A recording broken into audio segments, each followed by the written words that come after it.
Okay, let's unpack this. Today we're diving deep into Tornado Cash.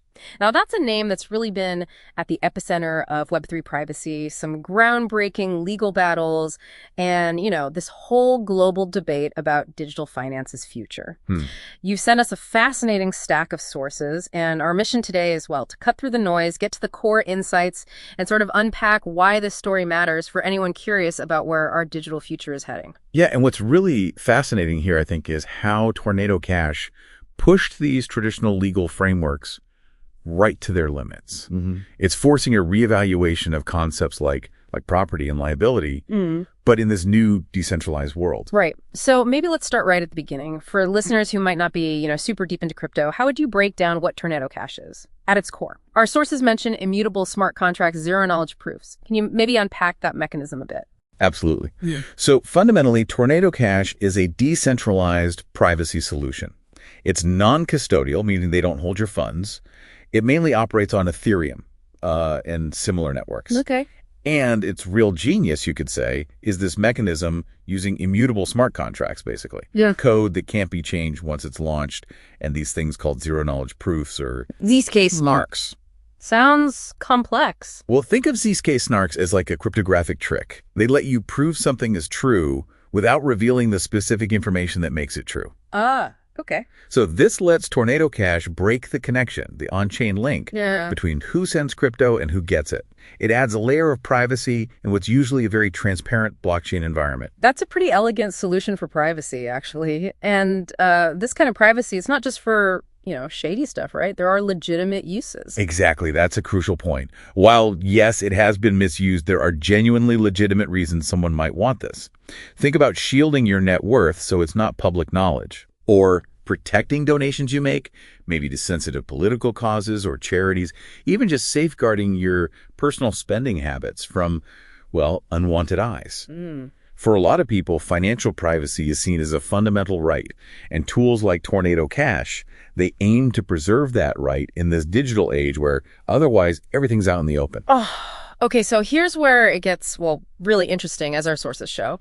August 2022, the U.S. Office of Foreign Assets Control, OFAC, they do something pretty unprecedented. Yeah. They sanctioned Tornado Cash itself. The allegation was it laundered over, $7 billion?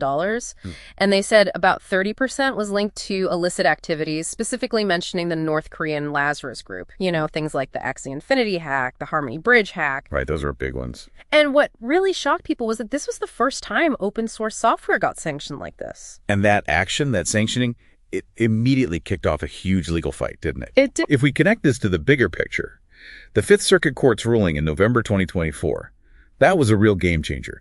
They essentially said Tornado Cash's immutable smart contracts are not property under the relevant law, the IEPA. So OFAC overstepped. That's what the court found, that OFAC exceeded its authority. This wasn't just some technicality. It set a major precedent. It suggested that code, if it's truly decentralized and autonomous, might not fit into the old regulatory boxes like a person or a company does. Okay. And that forced OFAC's hand, really. It led to the U.S. Treasury officially lifting the sanctions on the protocol itself in March 2025. That delisting, it sounds like a massive win for decentralization, but our sources highlight this really crucial, almost painful distinction. The protocol got off the hook, but the developers, they faced serious criminal charges. What happened there? Yeah, that's the really complex and frankly worrying part. You have Roman Storm, arrested in the U.S. back in August 2023. The charges were a conspiracy to commit money laundering, sanctions violations, operating an unlicensed money transmitter. Quite a list. And his trial's coming up soon. Scheduled for July 2024, yeah. Though it's worth noting, some charges, the ones related to FinCEN registration, seem to have been dropped. But his case isn't the only one, is it? There was a completely different outcome over in the Netherlands. That's right, Alexey Pertsev. A Dutch court in May 2024 found him guilty of money laundering.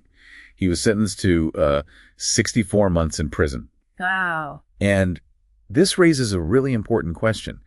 The implication from the Dutch court seemed to be that developers do have a responsibility, that if their code can be misused, they might be liable if they didn't build in prevention mechanisms. So completely different legal interpretations depending on where you are. Exactly. It highlights this really significant and maybe concerning divergence internationally. It suggests that where you happen to write your code could literally determine your freedom. That's a stark difference. Yeah. Now, a lot of people listening might immediately think of, say, Ross Ulbricht and Silk Road.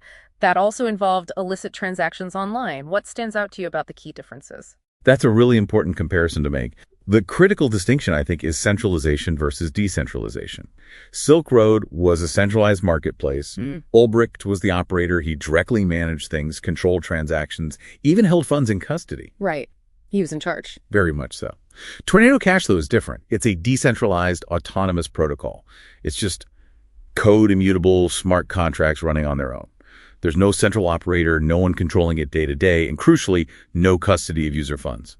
So the legal focus shifts. Precisely. It shifts away from direct operational control, like with Silk Road, and moves towards questions of intent and knowledge on the part of the developers who created the autonomous system. It's a much fuzzier legal area. Okay, so wrapping this up, what does this all mean? This Tornado Cash deep dive, it seems to unequivocally show the censorship resistance of truly decentralized code.